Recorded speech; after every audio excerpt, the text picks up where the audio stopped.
你知道吗？在我们生活中，有一些看似美味诱人的食物，对人体血管的伤害竟然比抽烟、喝酒还要严重。这些垃圾食物被称作毒王级，仿佛披着美味糖衣的毒药，长期吃下肚，对健康造成的破坏令人震惊。今天我们就来深入揭晓全球10大毒王级垃圾食物。更令人意外的是，许多人认为非常不健康的泡面居然没有上榜，这意味着有其他我们经常吃的食物危害程度远在泡面之上。到底是哪些食物让专家们发出如此警告？现在就让我们一一盘点。看完之后，你还敢大口享用它们吗？首先登场的是罐头类食品。罐头食品方便保存，开罐即食，很多人厨房中都备有几罐，不论是午餐肉罐头、糖水、水果罐头，还是卤肉、玉米罐头，这些长期不坏的食品其实暗藏健康隐忧。你可知道，罐头为了长时间保存，营养几乎全军覆没。在制作过程中，食物必须经过高温杀菌和真空密封，高温加热让罐头内的蔬菜、水果、维生素严重流失，维他命 C 等怕热营养素几乎被破坏殆尽。另外，为了让食物可以放很久不坏，厂商通常会添加大量盐分、糖分或防腐剂，例如肉类罐头和腌酱类罐头里含有惊人的盐，水果罐头则泡在浓浓的糖浆中。一罐糖水，桃子的甜度可能比一杯手摇饮还高。高盐高糖对血管有什么影响？盐分过多会让血压上升，血管弹性变差，长期下来容易导致高血压和心血管疾病。糖分摄取过量则会转化为脂肪囤积，引发肥胖和高血脂，同样危害血管健康。而且常吃罐头容易让人忽视新鲜蔬果的摄取，导致膳食纤维不足，进一步影响血脂和血糖控制。想象一下，你以为吃一份罐头水果是摄取了水果营养，但实际上只是喝下大半罐糖水，打开一罐鲔鱼罐头下饭，却不知已经吃进全天建议量1半以上的钠。长期如此，血管每天都泡在盐和糖的胭脂里，能不出问题吗？有趣的是，罐头这种保存技术源自军事需求。传说在2019年法国拿破仑时代，政府悬赏发明食品长期保存的方法，于是诞生了罐头食品。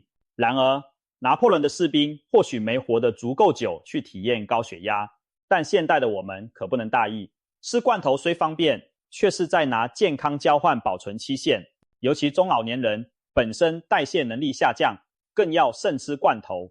打开罐头前，不妨想一想，里头的食物可能已经名存实亡，只有热量，没有营养，留下的只有可能伤害血管的盐和糖。下次逛超市，面对琳琅满目的罐头食品时，请提醒自己，还是少买一点，新鲜现做的食物才是真营养。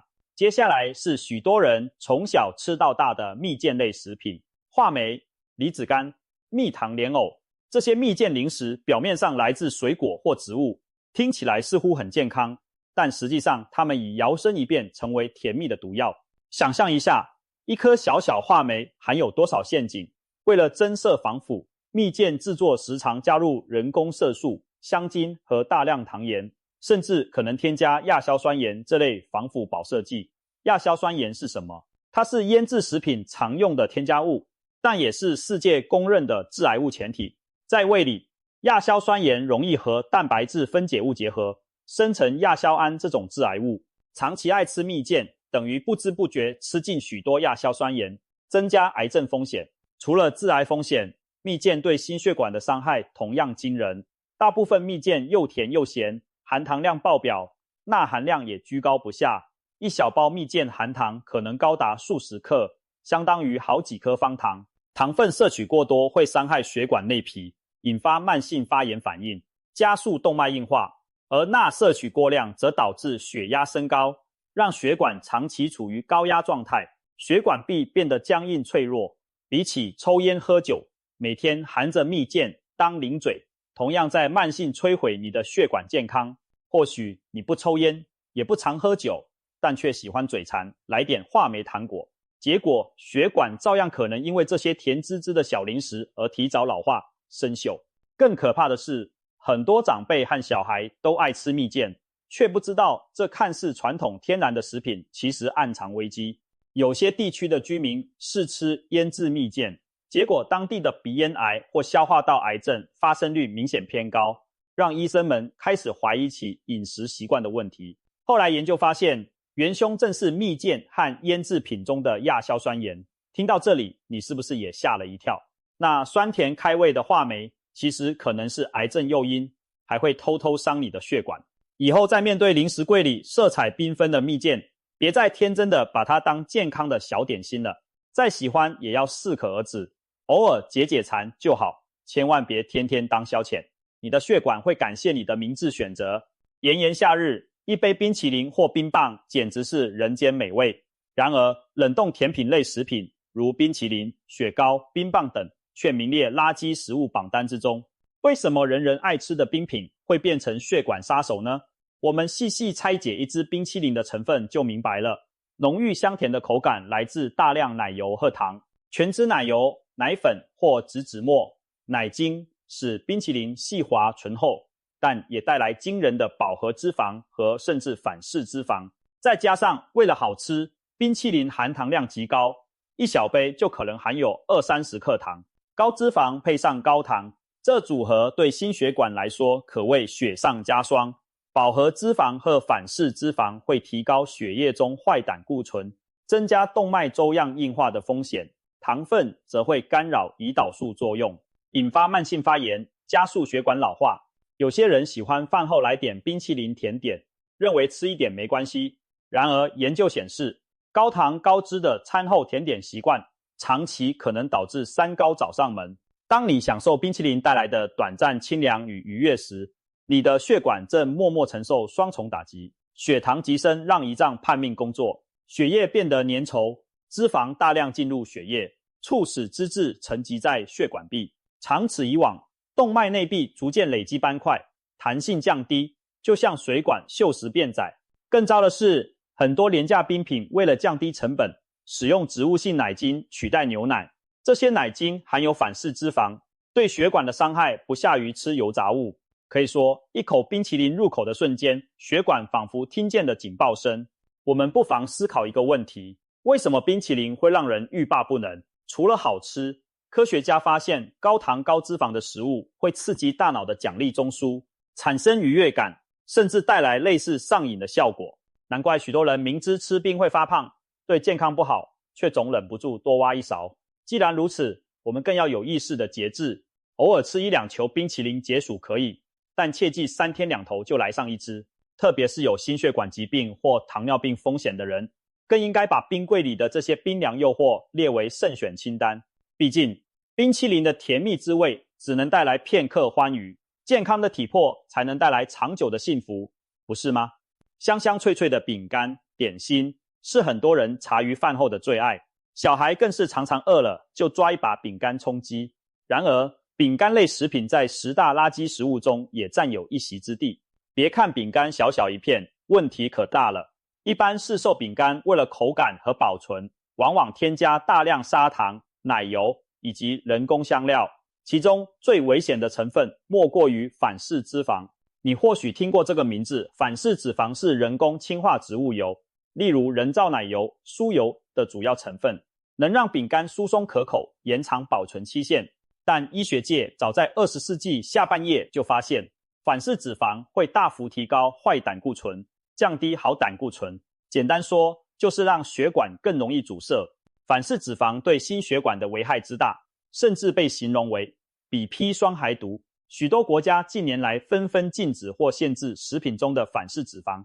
2018年，世界卫生组织也呼吁全球在5年内淘汰工业生产的反式脂肪。试想，一项食物添加物被全世界强制退场，足见其危害程度。除了反式脂肪，饼干中的高糖高热量也令人担忧。一小包饼干所含的热量可能抵得上1碗饭，但营养价值却远远不及。糖分和精致淀粉让饼干成为典型的空热量食品，吃了发胖，却几乎没有提供身体需要的维生素或矿物质。更糟糕的是，饼干常常越吃越上瘾，一片接一片，不知不觉就过量。这背后其实有科学根据，高油高糖食物会带来味觉满足，使大脑产生愉悦感，于是你忍不住一直伸手拿。可是当你沉浸在饼干的酥脆口感时，你的血管内皮正被糖分腐蚀，被脂肪堵塞。长期试吃饼干点心的人，往往体重超标，血脂偏高，心血管疾病风险直线上升。或许有人会问，市面上不是有标榜健康的饼干吗？确实，如今有些产品宣称无添加反式脂肪或全谷低糖，相对友善一些，但千万别掉以轻心。即使标榜健康，饼干终究是加工点心，热量和糖分不会低到哪里去。与其期望找一款无罪恶感的饼干，不如培养其他健康的零食习惯，比如吃一把坚果或水果。当然，饼干并非洪水猛兽，偶尔嘴馋可以享用，只是要注意分量。一旦养成每天一包饼干或时不时就吃饼干解馋的习惯，那你的血管恐怕很难撑得住长期的压力。下次再听到饼干在饼干桶里发出的沙沙诱惑声，记得提醒自己适可而止。为了血管着想，排在第6的是腌制类食品，也就是酱菜、泡菜、咸鱼这一类用大量盐和调料腌制而成的食物。亚洲饮食文化中，腌菜相当常见，从日式酱菜、韩国泡菜到中国的咸菜、豆腐乳、咸鱼，每个地区都有独特的腌制美食。咸香下饭的腌菜看似平凡，却是健康隐患重重。首先，腌制食品含盐量极高，为了长时间保存和风味，腌菜往往需要大量食盐。吃一小碟腌萝卜或几条咸鱼，钠含量可能远超人体一天所需。长期高盐饮食最直接的影响就是高血压。当血液中钠离子含量过高，体内水分滞留增加，血液循环量上升，血压便居高不下。高血压被称为无声杀手，对血管的伤害是潜移默化但致命的。血管壁在高压下变硬，受损容易形成动脉粥样硬化斑块，最终可能导致心脏病、中风等严重疾病。除了盐分问题，腌制食品里的防腐成分同样不容小觑。许多传统腌制会产生或添加亚硝酸盐，然而亚硝酸盐是出了名的潜在致癌物，特别是在腌制咸鱼这类蛋白质丰富的食品时，亚硝酸盐容易与鱼肉胺类化合，形成强烈致癌的亚硝胺。流行病学研究早就发现，某些试吃咸鱼的地区，例如广东部分沿海地区，居民鼻咽癌的发病率异常偏高。世界卫生组织因此将中式咸鱼列为明确的人类致癌物。一盘香喷喷的咸鱼炒饭背后，可能藏着增加癌症风险的阴影。听起来是不是很不可思议？再看泡菜，韩国泡菜以高盐和发酵出名，过量食用也被认为和胃癌、食道癌的高发有关。由此可见，腌制食品虽然美味开胃，但其中风险并不亚于吸烟。那是不是从此就要跟所有腌菜说再见？当然不需要谈腌菜色变，关键在于适量。传统饮食中少量的腌制品作为调味，小菜其实问题不大，甚至发酵腌制的食品还有益生菌等好处。但现代人若大量当正餐吃泡菜，天天餐餐配酱菜，那健康警报就要响起了。特别是家中长辈喜欢拿腌萝卜、咸鱼配粥下饭，一不小心就吃下远超标的钠，长久下来血压飙高，自己却不知道。年轻人也别以为自己没在吃腌菜，许多宵夜摊的卤味、咸水鸡其实也是腌卤的高盐食物。所以不论年龄，爱吃腌制品的人都该警惕，少盐少腌，还给味蕾清淡的幸福，才是对血管最好的呵护。进入前5名，碰上的是汽水可乐类饮料，这或许是人人皆知的垃圾食物代表。一罐可乐大约含有将近10茶匙的糖，等于把血管泡在糖浆里。然而仍有无数人每天离不开含糖饮料，早餐来瓶奶茶，午餐配杯可乐，下午再喝杯手摇饮料提神。这些看似平常的习惯，实则给健康埋下了巨大隐患。含糖饮料对心血管的伤害可以说是全方位的。首先，高糖会导致肥胖和第2型糖尿病，而这两者是心血管疾病最主要的危险因子之一。当你喝下一瓶含糖饮料，血糖在短时间内急剧上升，胰脏被迫大量分泌胰岛素来应对。长期频繁的血糖冲击，让胰岛细胞疲于奔命，最终可能衰竭，演变为糖尿病。而糖尿病会让全身血管受损，动脉硬化大大提前，被医学界称为血管杀手之一。除了糖分，汽水可乐中常含有磷酸、二氧化碳等添加物，磷酸会和钙结合，长期大量饮用含磷酸的汽水，可能导致体内钙质流失，影响骨骼健康。但对血管来说，更重要的是汽水中的咖啡因和高酸度。喝完一瓶含咖啡因的可乐，心跳加速，血压上升，血管处于一种紧绷状态。此外，这类饮料的高酸性会刺激胃酸分泌，长期下来容易造成胃食道逆流等问题，间接影响营养吸收和食欲。或许有人会想，我喝无糖汽水总没事了吧？确实，无糖可乐没有糖的负担，但其中的人工甜味剂对健康影响仍在研究中。有些研究指出，代糖可能扰乱代谢，影响肠道菌丛，长期结果依然可能和肥胖、糖尿病挂钩。换句话说，含糖也好，无糖也罢，每天猛灌汽水都不会是健康的生活方式。回顾历史，汽水饮料的大行其道其实和食品工业有莫大关系。上世纪1960年代，高果糖玉米糖浆的发明让甜味变得廉价无比，饮料公司疯狂加入糖浆增添口感。而有趣的是，当时糖业协会还资助了一些研究，转移人们对糖危害的注意，让大家以为肥胖和心脏病主要是脂肪惹的祸，忽视了糖的角色。这种工业和学术间的黑暗往事，直到2016年才被揭露。可见我们过去低估了糖对健康的影响。现如今，含糖饮料终于被认清真面目，每多喝一罐都在额外增加心血管负担。戒掉含糖饮料已成为全球营养学界的共识，不妨以白开水、无糖茶取代手中的可乐和手摇饮吧，让血管畅游在清水中，而不是每天浸泡糖水。这是给自己最好的养生礼物。香喷喷的炸鸡，金黄酥脆的薯条，光想象都让人口水直流。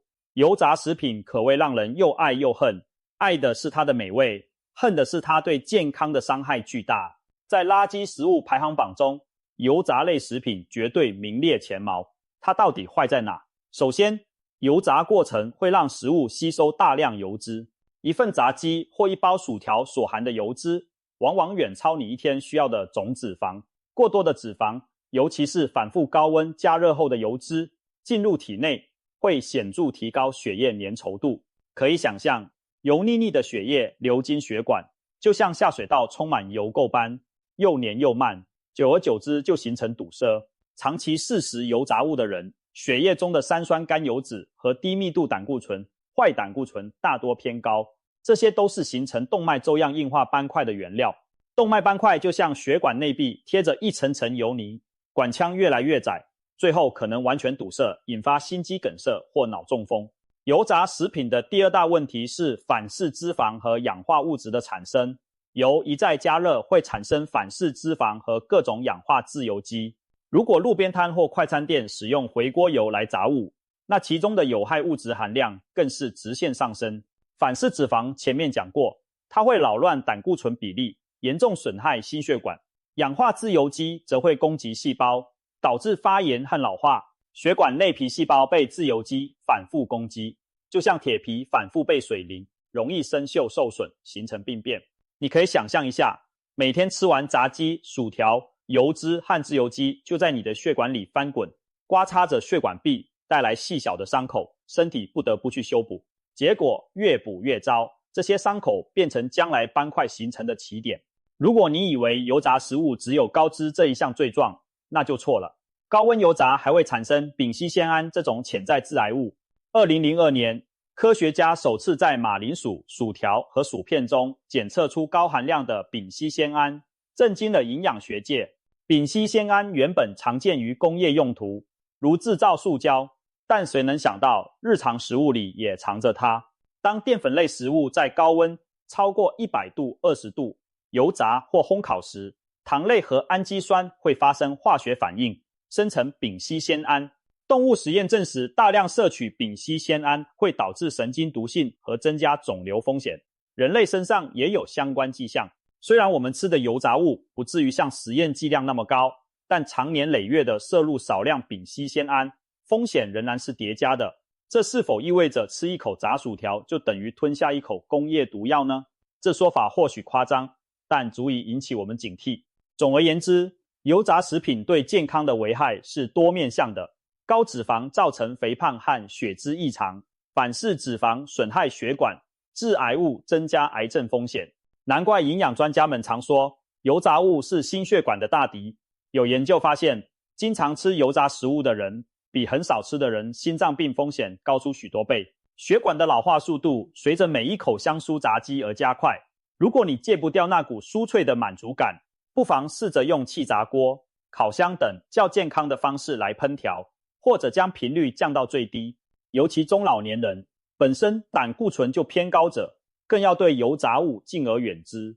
毕竟一时口腹之快，可能换来的是长期的血管病变，实在得不偿失啊。排名第3的是烧烤类食品。想到炭火烧烤，许多人脑海里浮现的是烤肉串、牛排、烤香肠的诱人画面。烧烤的独特香气来自明火炙烤，油脂滴在炭火上发出滋滋响声，烟雾弥漫中，肉类散发出的香味的确令人食指大动。然而，正是这份独特的美味也带来独特的风险。当肉类在高温明火下炙烤时，会产生2大类对健康极其不利的物质多环芳香烃，例如苯并芘和杂环胺类。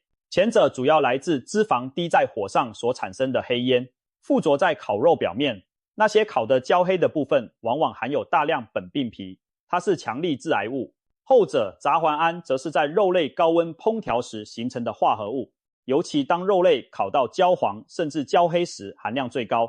这些物质与大肠癌、胃癌的发生都有关联。也就是说，每当你咬下一口烤得焦香四溢的烤肉，同时可能吃下了媲美香烟焦油的致癌物质，听起来是不是很吓人？有研究显示，经常吃高温烧烤食物的人，消化道癌症的风险显著上升。甚至有专家打比方说，一场烧烤大餐对身体造成的氧化压力可能不亚于抽好几包烟。虽然这类比喻听起来极端，但足以让人重新审视烧烤的危害。不仅如此，烧烤食物往往味重，在腌制过程中已加了很多盐巴和调料，烤好后为了提升风味又会刷上酱汁，这使得烤肉类食品的钠含量爆表，对心血管极为不利。高盐我们前面谈过了，它会导致高血压和血管损伤。同时，烤肉多为红肉或加工肉，如香肠，富含饱和脂肪，摄取过多造成胆固醇升高，也会危害心脏健康。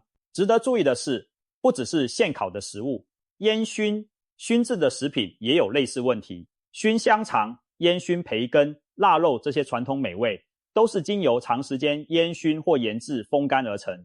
烟熏的过程会产生大量苯并芘等致癌物质附着在食物上。腊肉、香肠虽然不像现烤那样高温直火，但在制作和食用时往往也会有偏硬偏焦的部分，同样潜藏危险。而且这类食品通常盐分极高，还含有亚硝酸盐，堪称将腌制的风险和烧烤的风险叠加在一起。因此，有些地区民众爱吃腊肉香肠，结果胃癌、食道癌的发病率也居高不下，令人不得不注意饮食因素。话说回来，烧烤带给人的满足感确实特别，不少人把烧烤聚餐当作生活乐趣，但为了健康，还是要有所取舍。如何降低烧烤的危害呢？如果实在要吃，建议多用锡纸垫隔，避免明火直接烧焦食物，挑选瘦肉并去除多余油脂，减少油滴燃烧，烤到7、8分熟就好，别把食物烤得焦黑。搭配多吃蔬菜，助于平衡酸碱并提供抗氧化物质。当然，最根本的还是减少烧烤类食物的摄取频率。如果你每周都烤肉聚餐，宵夜爱吃串烧，那真的该小心了，你的血管和细胞可能正饱受烟熏火燎之苦。偶一为之可以，千万别把烧烤当日常饮食的一部分。记住，烧烤美味不是不能碰，但它绝对是把双面刃，享受口腹之欲的同时，也在慢慢割伤你的健康。来到亚军位置的是加工肉类食品，这包含火腿、培根、香肠、热狗、肉干等一切经过腌制、烟熏或添加防腐剂处理的肉类。试想你的早餐培根蛋，午餐火腿三明治，或是露营时烤的香肠，这些美味其实都是健康的劲敌。2015年，世界卫生组织轰动地宣布，加工肉制品属于一类致癌物，与烟草、石棉等同级。也就是说，科学证据确认了吃这些肉确实会增加癌症风险，尤其是结直肠癌。消息一出，震惊全球的培根爱好者。为何加工肉如此危险？关键就在于它们的化学添加和加工方式。首先，大部分加工肉都用亚硝酸盐来腌制防腐。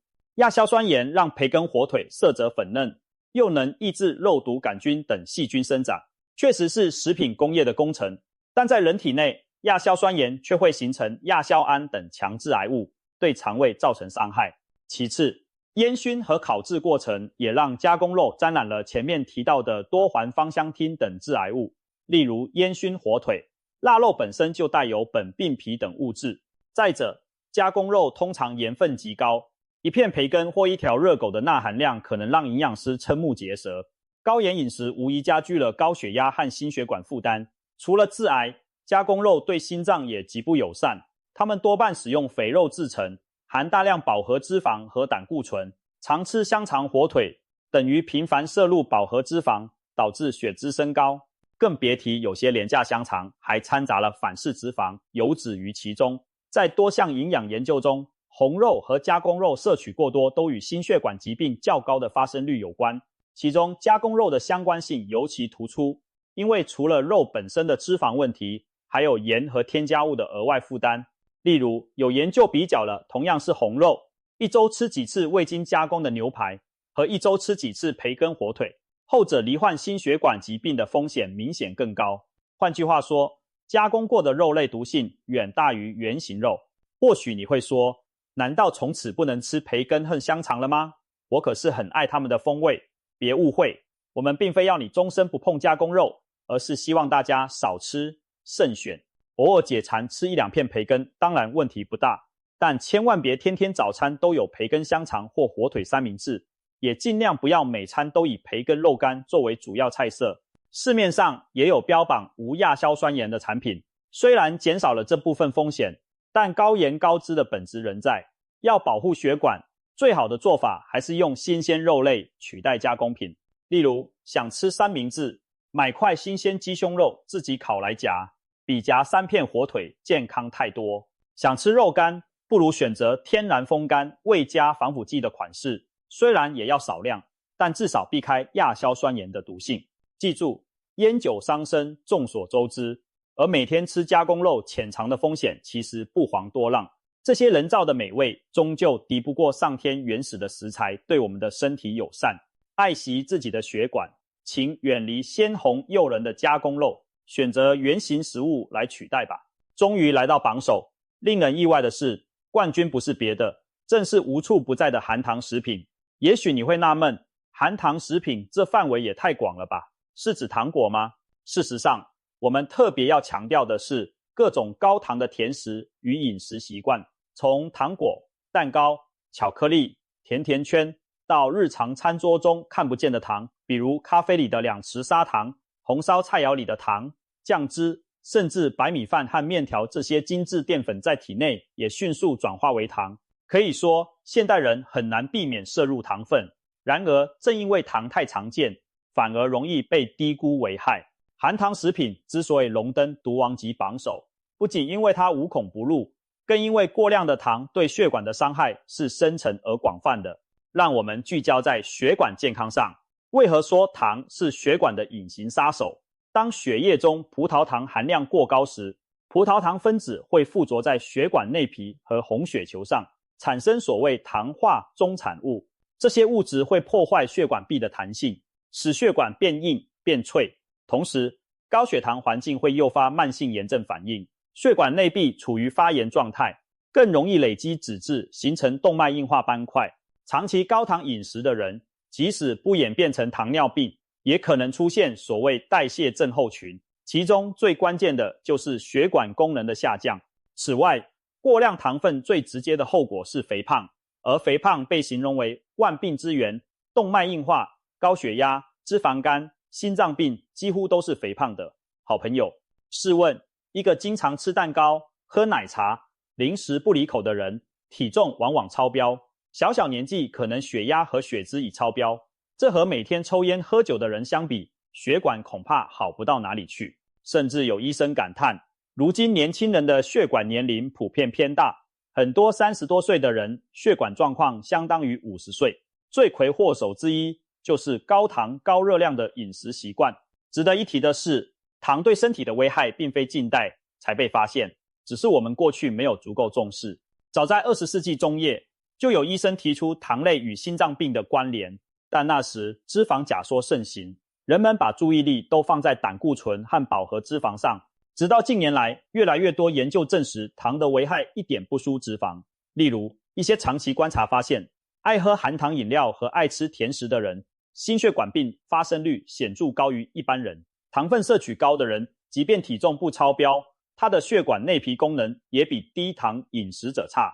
更有甚者，有学者称糖带来的慢性影响比抽烟还坏，因为抽烟伤肺伤血管是直接而快速的，但高糖饮食伤血管是天天慢慢腐蚀，你甚至察觉不到，等发现时可能已是糖尿病或严重动脉硬化。这就像温水煮青蛙，隐蔽却危险。或许你会问，难道一点糖都不能吃了吗？当然不是，糖原本是人体需要的3大营养素之一，问题在于过量和精致。现代人的问题是吃进太多看不见的糖。你可能不吃糖果，也不喜欢蛋糕，但每天2杯含糖咖啡、1包饼干、1碗白饭，其实累积的糖已经很多。解决之道是尽量降低添加糖摄取，用天然的食物甜味取代精制糖，例如水果的甜味配上纤维，对血糖影响就缓和得多。想喝甜饮时，可以选择加了代糖的饮料或自己控制糖量。世界卫生组织建议，成人每日添加糖摄取量最好控制在总热量的 5% 以内。换算一下，其实非常少，大约就等于半瓶含糖饮料的量。所以，严格控糖对大多数人而言都有必要。当你戒糖几周后，你会发现味觉变敏锐了，水果变得更甜，好像重获新生。而更棒的是，你的血管也终于能从高糖漩涡中喘口气，开始慢慢修复了。看看这份榜单是不是很出乎意料？我们点名的这10大垃圾食物，几乎每一样都可能出现在你我的日常生活中，有些甚至是你从小吃到大的挚爱，却没想到它们对健康的破坏力如此惊人。尤其可怕的是，这些食物对血管的伤害有时是悄无声息的。